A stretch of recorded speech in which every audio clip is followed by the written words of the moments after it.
As the story begins, the child, now growing, is seen accompanying her father on the farm. After finishing their work, he asks her to come home.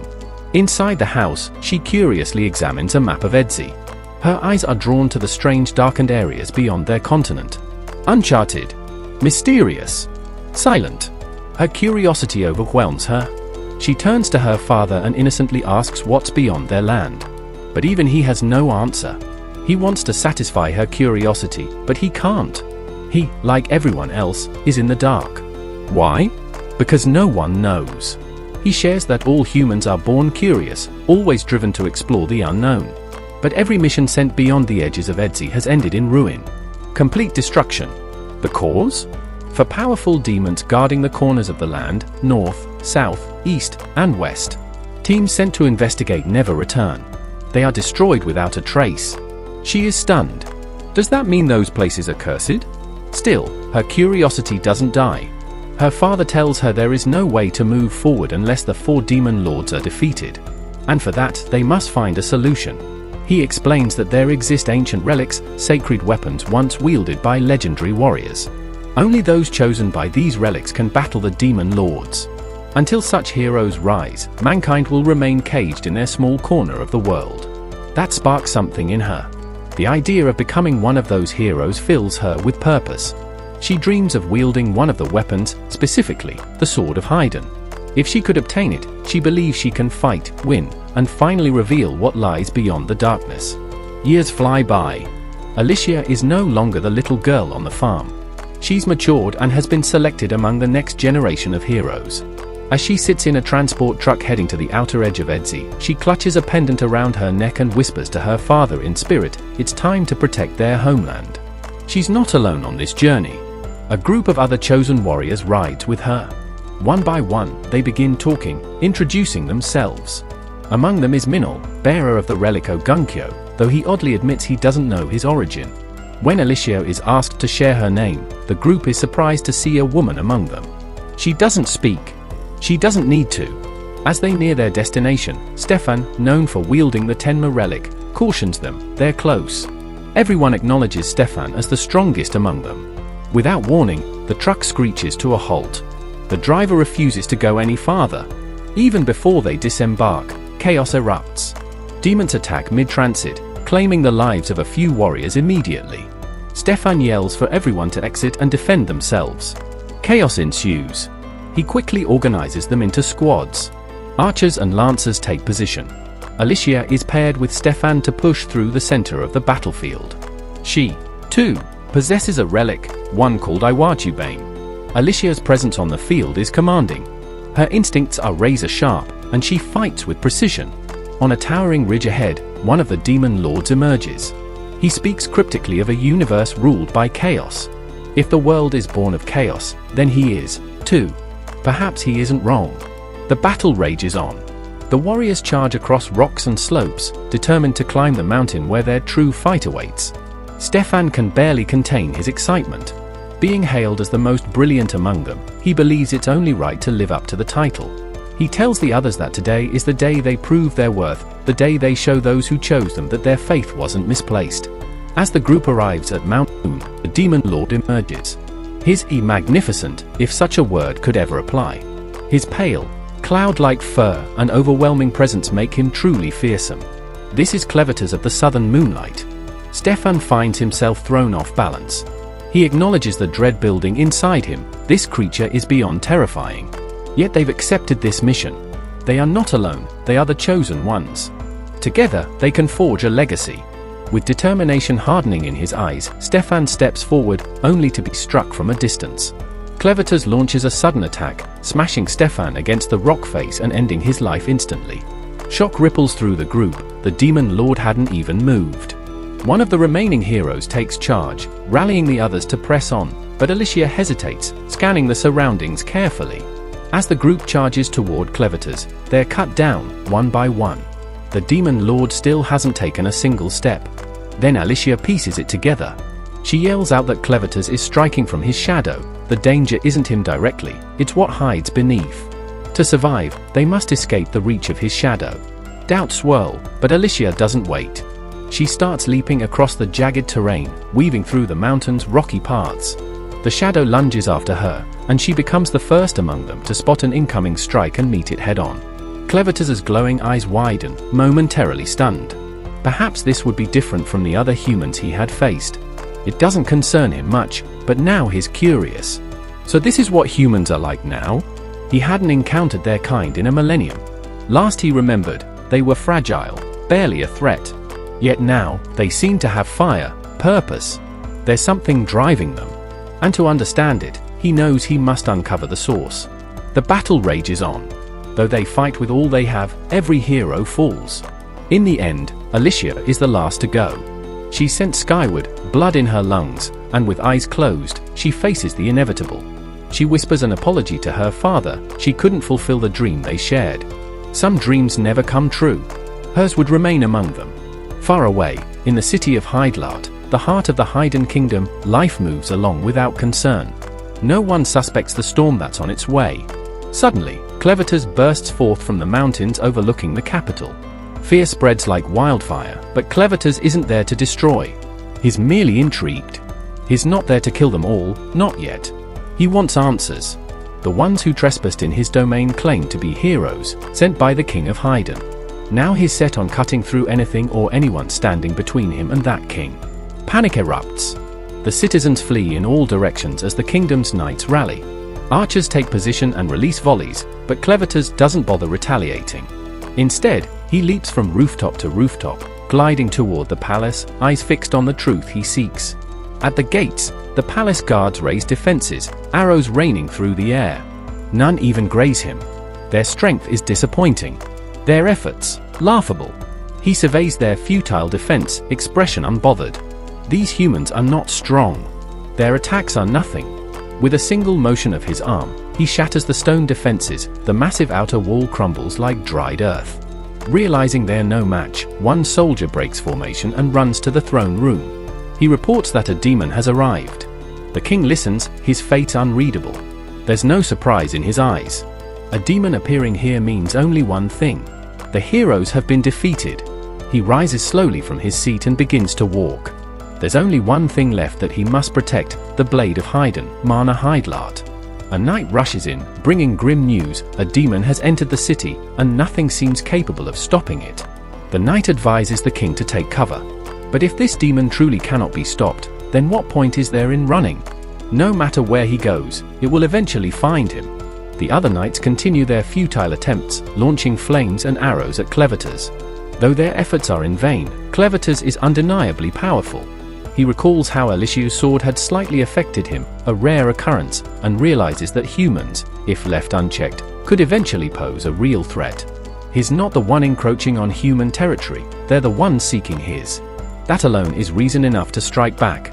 As the king approaches the chamber housing the sacred blade, he opens the door, only to find Clevatess waiting on the other side.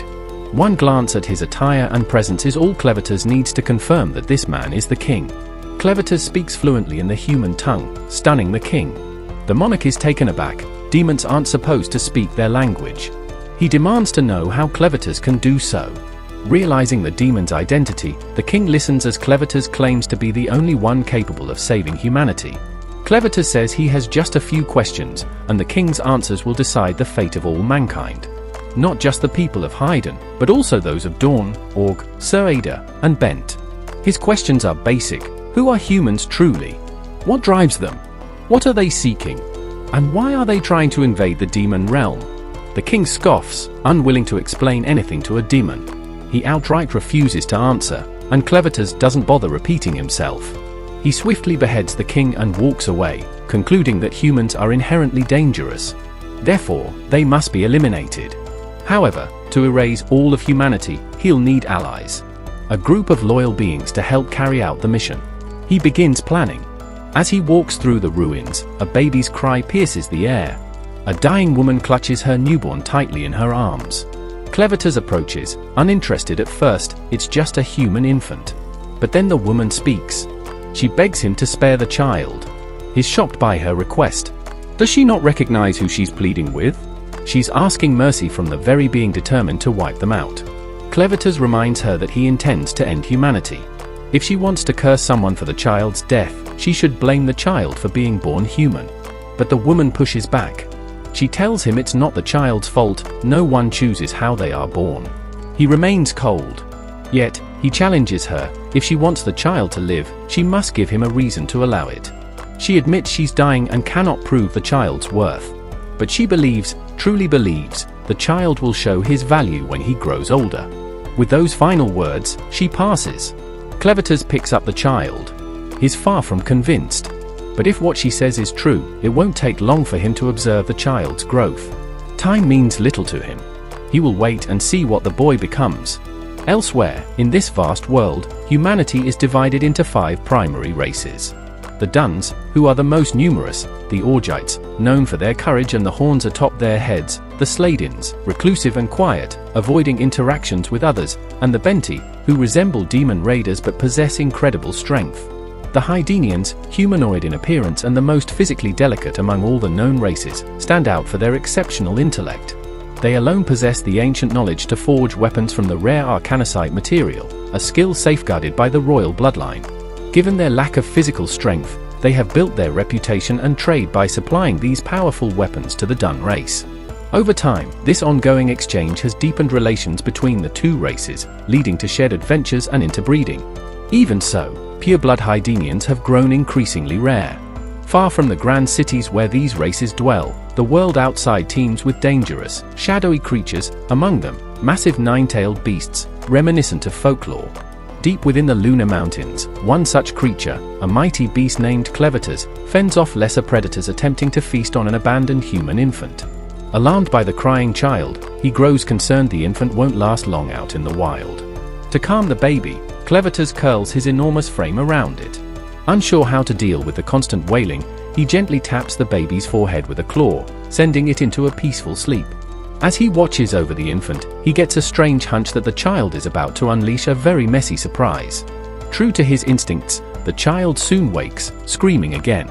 Frustrated but not entirely heartless, Clevatess sets off in search of a way to care for it. His first idea? A pit. Wait, don't panic. It's not a deadly pit. It's just a bug-filled one. These aren't the kind of bugs that bite or sting, though, they're the kind that feast on waste. As they do their job, Clevatess rambles about his odd assumption that human children grow up overnight. Still unsure of the baby's origins, he regrets letting his soft side lead him to rescue it. But what's done is done, and now he has a human baby to care for. Refusing to abandon the child, Clevatess turns to a more creative solution. Using his dark powers, he revives a fallen human woman named Alicia, whose past is marked by tragedy. After losing her father to dark beasts, she had recklessly led an army to take vengeance on Clevatess himself, only to be defeated. Now resurrected, Alicia lunges at Clevatess in defiance, only to discover her weapons and fallen comrades have all vanished. Clevatess smugly explains that she now lives only by his dark magic, essentially making her undead. Surprisingly, she's still quite striking in appearance. Shocked by her situation, she can't help but wonder how he speaks fluent human language. Though disoriented, she's somewhat relieved to be the sole survivor. But her relief is short-lived. Without warning, Clevatess demands she present her fruits. Horrified, she jumps to the wrong conclusion, thinking the beast is making crude advances. Before her mind spirals further, he clarifies he needs her to feed the human baby. Realizing what he meant, she protests, but under his magical influence, she's compelled to obey. Hesitantly, she removes her armor and complies. To Clevatess's disappointment, there's no milk. Alicia, embarrassed, explains that a woman must give birth before she can produce milk, basic biology unknown to the beast. Ashamed of being exposed in such a humiliating way, she begs for a swift end to her misery, but Clevatess pays her no mind. Meanwhile, the baby starts crying once more, and rather than addressing the problem, the pair continue bickering over how he came to find the child in the first place. Tired of pointless discussions, Clevatess firmly states that they need to find a way to feed the child. Although she has no experience with childcare, she hesitantly admits that they'll need a nursing woman to feed the baby. The obvious problem now is how they'll find such a person. Alicia suggests hiring one, but that requires money. Clevatess is completely broke, but the cave is filled with valuable arcanicite, which could easily be converted into funds. Even someone like Elon Musk would be impressed. While Clevatess weighs his options, Alicia momentarily considers ambushing him. However, without her sword, she knows there's not much she can do. After a brief moment of thought, Clevatess agrees they need someone to breastfeed the baby. Just as he prepares to leave, Alicia points out that walking into town as he is now would cause mass panic. His monstrous form would terrify everyone. Alicia volunteers to take the baby into town herself, but Clevatess quickly dismisses that idea. He doesn't want the child out of his sight. Instead, he shapeshifts into a young human boy. His transformation is almost perfect, except for the 9 tails still swaying behind him. A single horn also juts out from his forehead. He manages to retract the tails into a dark void beneath him, though the horn remains. Strangely, he doesn't notice it, and Alicia chooses to stay silent about it. Before they leave, he decides on names, Clen for himself and Luna for the baby. It's only then that he thinks to ask Alicia for her name, and she shares it. With that, the trio heads toward a nearby river. At the river, Alicia takes charge of washing the baby. Clen interrupts a few times but lets her continue, until she's abruptly hit with a stream of pee. Throughout the process, Clen nags constantly, criticizing her cleaning methods like a grumpy old woman. From how she rinses the child, to the way she swaddles it, Clen comments on everything. He even points out spots she missed, clearly convinced that even waste-eating bugs could do a better job. They eventually reach Alicia's camp, which is currently abandoned. She explains that their group stored valuables somewhere else. Before they go retrieve them, Clen tells her to bathe, commenting that she smells like someone trying to set a record for the longest time without a bath. He also gives her the baby's blanket to clean. While washing it, she notices something shocking, the emblem of the Hydenian royal family. It becomes clear that the child is of noble blood. Back in the ruined remains of the royal castle, a lone soldier searches for any survivors, only to be stunned by the devastation left behind by the Dark Lord. The scene stirs memories of the Crown Princess's desperate attempt to escape the kingdom with her child before chaos erupted. He places the blame for the kingdom's downfall squarely on the king's madness, yet still clings to the hope of finding at least one soul who survived. Meanwhile, General Drell and his remaining troops observe the ruins of the Hydenian kingdom with a strategic eye. Drell commands one of his men to inform the Emperor immediately, warning that if they delay in claiming Haydn, another race will seize the opportunity. His primary motive isn't just territorial, it's the elusive method of crafting arcanicite, a technique known only to the Hydenian royals. As he returns to regroup his forces, he tasks his second-in-command, Maynard, with tracking down any remaining royal-blooded survivors and bringing them directly to him. Elsewhere, Alicia confronts Clen, holding up a piece of fabric with a noble crest, accusing him of abducting a child of royal heritage. Clen, taken aback, confesses that he was given the child by someone who shares his exact physical form. Alicia doubts his claims, but Clen silences her protests and calmly admits that he killed the king, but only because the king attacked him first. He believes many will pursue the child in search of the arcanicite secret. Now aware of the child's true identity, Clen is determined to crown him and control the future from behind the scenes. His declaration of seeing the child as a mere servant unsettles Alicia, who begins to regret exposing the truth. Clen insists they find a woman who can nurse the child, eager to feed him. As they depart, Alicia tries to reassure herself, thinking Clen's appearance, specifically the horn on his head, will lead humans to reject him. Yet she overlooks that Orgites have similar features, making Clen harder to identify as a threat. Still, she holds on to the belief that someone will uncover his intentions before it's too late. She's also growing increasingly aware of Clen's twisted obsession with Luna, and fears that any harm coming to Luna could bring catastrophe upon humanity. Determined, she silently vows to protect Luna at all costs. However, their journey is abruptly interrupted by a group of bandits who attack them and strike Clen on the head. Initially, Alicia assumes the attackers are nothing more than lowly thieves, unworthy opponents for the Lord of Dark Beasts. But when Clen collapses, blood streaming from his head, she screams and ends up getting knocked unconscious by a blow to her own head. As she blacks out, Alicia is shocked at how powerless she feels, even with the dark energy of Clevatess within her. When she regains consciousness, she briefly envisions herself surrounded by soldiers preparing for battle against Clevatess, like a surreal memory.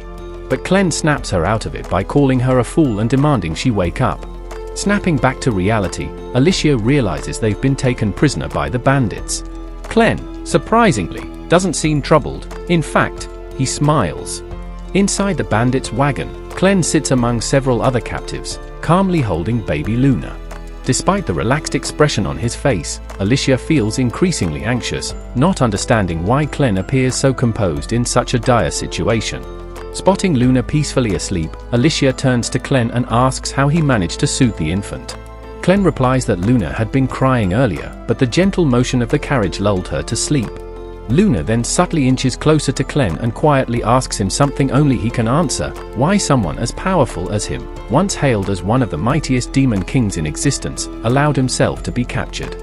She suspects that changing his outward appearance might have also diminished his powers, which could explain why he was knocked unconscious with a single hit. Clen responds that her theory is nearly correct, but with a small caveat. When he transformed his appearance to resemble a human, it unintentionally weakened his physical body to match that of an average person. As a result, when he was struck from behind without warning, he was caught off guard and blacked out. Essentially, while Clen's magical abilities remain intact, his physical durability has significantly dropped. However, he could reinforce his body with his powers if he wanted to. So why hasn't he broken out yet?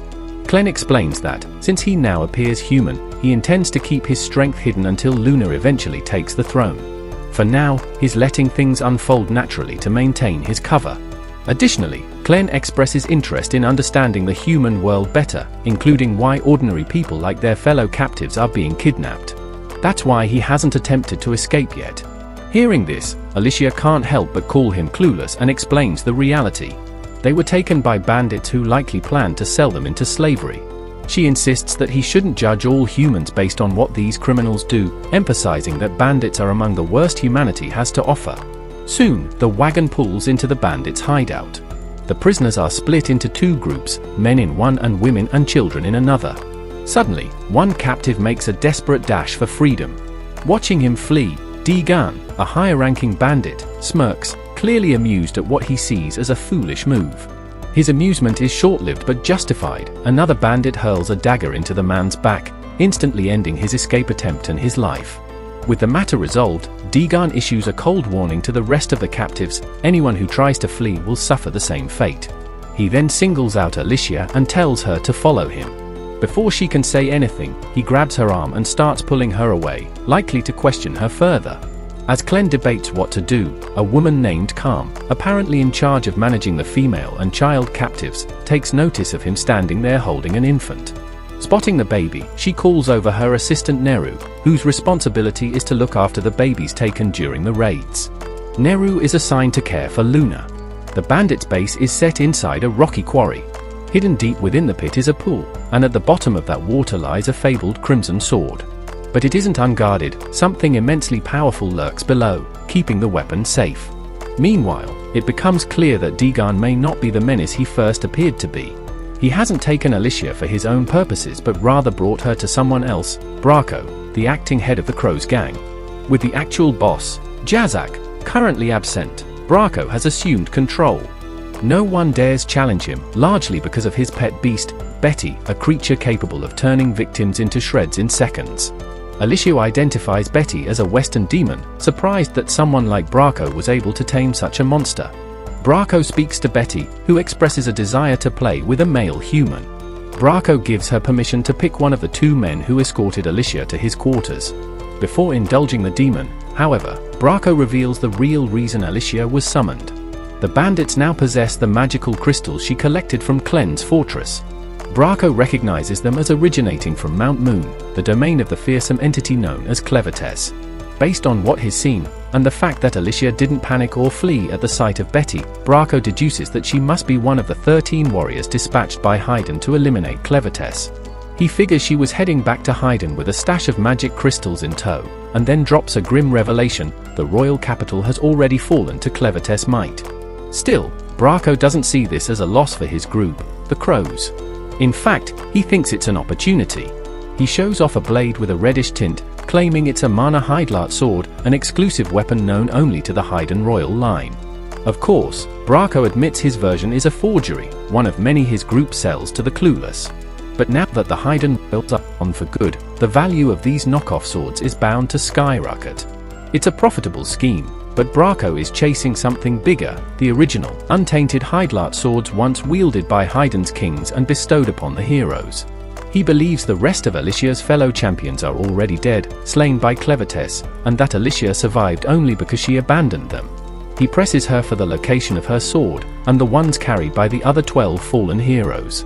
When Alicia doesn't respond, Braco gives the order, Dagan and Satchar to take her to Clevatess domain and search for the hidden relics. Dagan offers an alternate idea, maybe they should use her to retrieve another treasure they've been keeping an eye on. But Braco rejects the suggestion and sticks to his original plan. He even tells them to swear her out if they want, just to keep her from causing problems later. Elsewhere, Clem is working in a rough tavern called the Bandits Inn, which is managed by Calm. Clem notices how many lowlifes try to flirt with Calm, and silently reflects on how despicable the people here are. Meanwhile, Neru is tending to baby Luna, using milk her father forgot to bring home. Neru also serves as a waitress in the inn, enduring mistreatment from the bandit patrons. Clem diligently brings food to the customers, earning a bit of respect for his service. But Calm notices something off about him. Everyone assumes Clem is an orc because of his horns, but his pale skin and sharp, piercing eye suggest something far more dangerous. Later, 2 bandits corner Neru and drag her away. They torment her for hours, leaving her battered and bleeding. Despite the pain, she doesn't speak out. Once it's over, she silently returns to care for Luna, unfazed on the outside but clearly broken within. Unexpectedly, the 2 men who assaulted her begin to feel faint. Their bodies weaken, and then they vanish entirely, snuffed out of existence. It's Clem's doing. Without fanfare, he delivers punishment for what they did to Neru. When Neru returns to find Luna cradled in Clem's arms, she's unaware of what transpired. She takes the child and heads to a nearby shed to continue nursing him. Clem follows and sits quietly beside her, expressing interest in her life. He gently asks if she can tell him about herself. Not out of suspicion, just curiosity. She hesitates at first, but then begins to share. She tells him she's spent her whole life in this place, known only as a member of the Crows. Her past is a blur of shadows. She never knew a father, and even her mother was more of a ghost than a presence, someone she saw only from behind. Her only memories of her mother are tainted. She once spied on the men who forced themselves on her. Then, when she was just 12, her mother vanished, without a trace. Neru doesn't know if she died or escaped. All she remembers is that one night, while she was eating, several men came to her. They struck her. From that point on, her life descended into misery, a relentless cycle of pain and survival. She came to understand that it had always been her mother protecting her all along. Each day was a struggle, her abuse became routine, and she was treated no better than livestock. Everything changed when she encountered Sis Calm. Kami explained to her that if she pleased the men, they'd leave her alone, satisfied and distracted from their cruelty. That very night, she chose to follow Calm. Under her guidance, she learned the art of pleasing men. Though she could never become like Calm, life gradually began to change for the better. Now, she had a source of income and could provide for her children, her body producing an abundance of milk. In this, she found a sense of contentment. Clem, puzzled, asks why she produces milk without a child of her own. That's when she shares the truth. She had been pregnant once, but the child was stillborn. Feeling her baby move inside her had given her a reason to carry on, a sense of hope. But when the child was born lifeless, her world turned cold. When the midwives confirmed her child hadn't survived, she felt herself slipping into the darkness. In that moment, she accepted the idea of dying too. Perhaps she could meet her baby in the afterlife.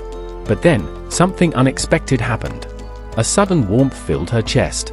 She opened her eyes and saw a 6-month-old infant nursing from her. The child's desperate will to live gave her purpose. She embraced him, feeding him with all she had. That moment reignited her will to survive. She raised that child and nurtured others who found their way to her. Feeding them and seeing them live on through her was more than enough to make her feel fulfilled. She admits that she tried to bear children again, twice in fact, but both times ended in heartbreak. Clem, growing weary of the heavy tale, interrupts and asks her to make a decision. Would she come with him and serve as Luna's wet nurse? He makes it clear he has no intention of forcing her, but since Luna has taken a liking to her, the arrangement could benefit them all. Luna even taps her, expressing a silent plea for her to join them. Once again, Clem offers her the choice. Would she leave with him to care for Luna? Or stay behind, allowing the vile men to continue using her as they pleased? She understands that the offer holds value, yet she hesitates. From what she knows, Clem is a slave himself. Accepting his offer now might be foolish. She expresses her regret, she cannot go with him. Her heart belongs to the other children she supports, the one she continues to nourish. Handing Luna back to Clem, she departs. Elsewhere, the gang leads Alicia to a bridge, forcing her to walk across. As she reaches the center, she pauses and looks below. They assume she intends to jump, warning her that she won't survive the fall. But she isn't planning to leap to her death. She's staring into the river below, spotting something glimmering beneath the surface. She recognizes it. Before she can speak, the gang informs her that this is the very river where the legendary hero Cord lost his life. She already knows that story. One of the slaves suddenly steps forward, declaring that he'll enter the river to retrieve the object they seek. If successful, they promise to free him and his wife. Encouraged by his wife, he dives in, clinging to that hope. But the gang never intended to free them. As he enters the water, monstrous creatures swarm and devour him. Alicia knew this would happen. This place is known as Pound Shaft, a site infested with monsters that emerged 300 years ago. Deep within the river, buried with Arvensis during a great flood, lies his sword. That's what the gang truly wants retrieved. But retrieving it is impossible. Alicia accuses them of sending the man to his death, even pointing out how carelessly they secured his rope. They snap back, reminding her she isn't here to offer judgment, and they bring forward the brute meant to beat her. She stares at the hideous man, Pito, who leaps onto the bridge with cruel intentions. He imagines tearing off her clothes, making vile threats. But before he can reach her, she twists her arm, grabs his sword, and severs the rope connecting the bridge. In a final act of defiance, she jumps. As she falls, she tells herself to trust Clem's words, that she won't die. But can she truly survive what comes next? Alicia's body lies mangled and broken from the fall, barely recognizable. High above, the two bandits who pushed her debate nervously. Fearing Brocco's reaction if he finds out, they decide to descend and make sure Alicia is truly gone from this world. However, Alicia's consciousness stirs. She becomes aware that Clem has indeed reanimated her. She has become one of the undead. At the moment, she can only move her left eye, everything below her neck is numb and unresponsive. The thought of lifelong paralysis haunts her, but for now, she chooses stillness, hoping the bandits believe she's lifeless. Unexpectedly, the blood vessels near her eye twitch, shaping themselves into the image of Clem, though in this state, he appears as a small floating pup. He calls her a fool for losing so much blood. Alicia, baffled by his strange form, asks why he looks that way. Clem explains that his appearance reflects the amount of magical blood within her. Since she's valuable to him, he's going to force more of it into her system to jumpstart her healing, though any completely detached limbs won't be restored. Alicia asks why he isn't just healing her himself. Clem says he paused for a reason. He wants her to answer a question. He tells her he's found someone to nurse Luna Neru, a girl among the bandits. Although he admits his knowledge of human behavior is limited, he believes Neru is being mistreated, and he tried offering her a way out. To his confusion, Neru flatly rejected his offer, and that's what he can't comprehend. Alicia suggests that Neru likely sees both Clem and Luna as nothing more than property, slaves without the right to leave. So when Clem gave her an escape route, she didn't believe it was real. Clem considers this and then asks what he should do to change Neru's mind. Alicia's answer is simple: wipe out the bandits. But Clem refuses, doing so would risk blowing his cover. Instead, he commands Alicia to take care of it, reasoning that no one would question a hero exterminating a bandit group. Though uncertain, Alicia voices her doubt, saying she might not be capable of such a task. But Clem dismisses her hesitation. He insists she must complete the job before Luna feels hunger again. Then, without further delay, he forces all the magical blood into her body.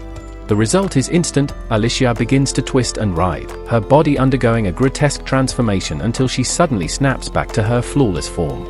Meanwhile, several bandits who had come down witness this bizarre resurrection and are left frozen in shock as the once broken hero seemingly starts to breakdance in the dirt.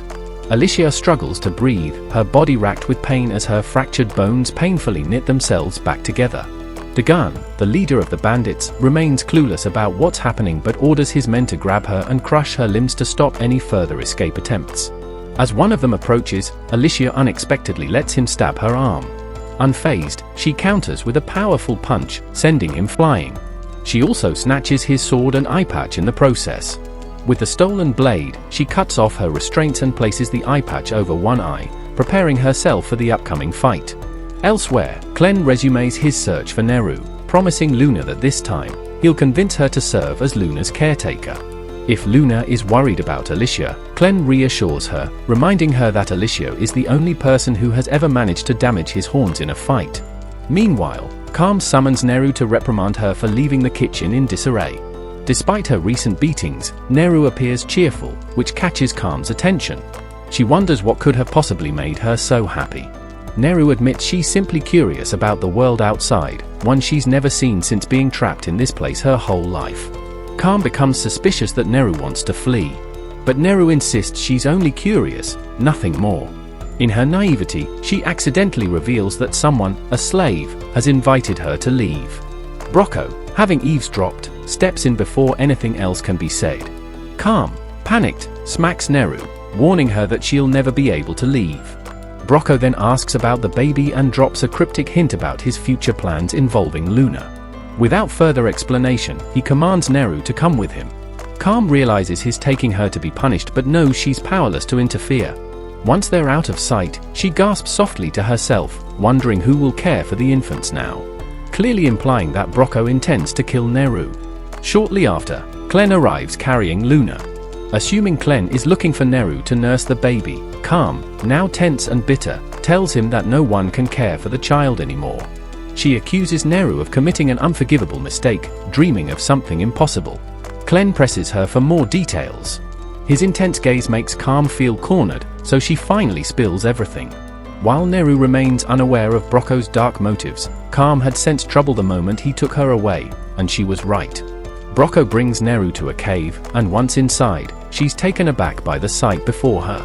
Though born among the Crow and raised in their territory, she's never seen this place before.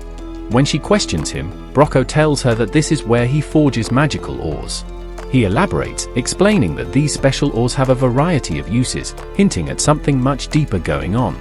He tells her that the lamp he's carrying was made using a magical ore. Deep within the cave system, there are multiple chambers, each containing things they've forged or discovered.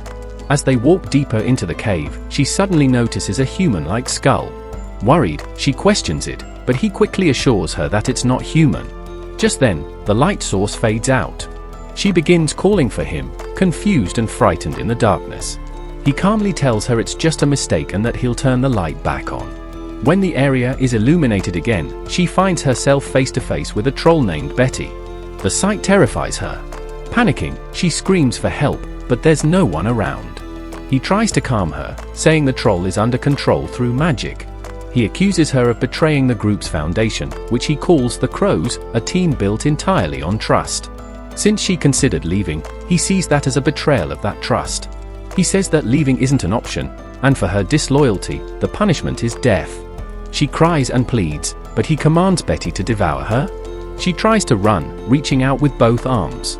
She regrets not taking Clen's hand when he tried to save her earlier. She desperately extends her hands again, wishing that the same helping hand might return, but nothing reaches her. The troll's mouth closes around her, swallowing her whole. Clen appears just as it happens, and Luna cries out in sorrow.